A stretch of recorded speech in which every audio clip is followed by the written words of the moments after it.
Kamusta pare? Ayos lang pare. Ang gagawin natin gawin dyan? Ang gusto ko pare, yung ano, yung low taper lang, tapos Low taper? parang siya, may volume pa rin siya dito sa may side na to. Kasi para ano, matatakpan natin yung ano dito. Concern ka dito pare, no? Oo, yung napapanot natin.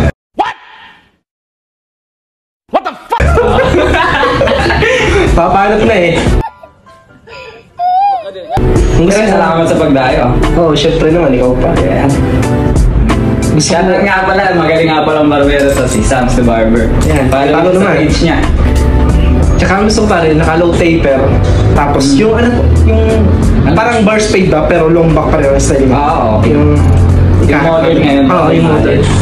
Pero tusok siya dito. Pero yung mababa, laki pa yung sobrang taas. Yung alalay lang ba?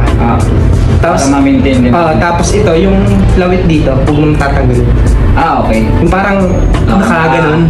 Naka-layer. siya. Oo. Yan lang. Galing lang. Start na tayo. Wait na.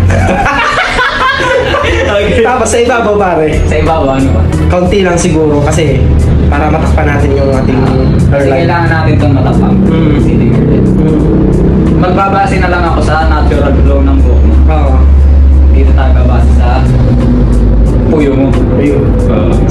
Para kasi kapag ka natabunan siya, mas maganda. Oo. Yung hindi siya ganyan sa lumat. Okay na tayo doon. Okay na. Start na. Handa ka ng bagong buhay. Handa na. Let's go!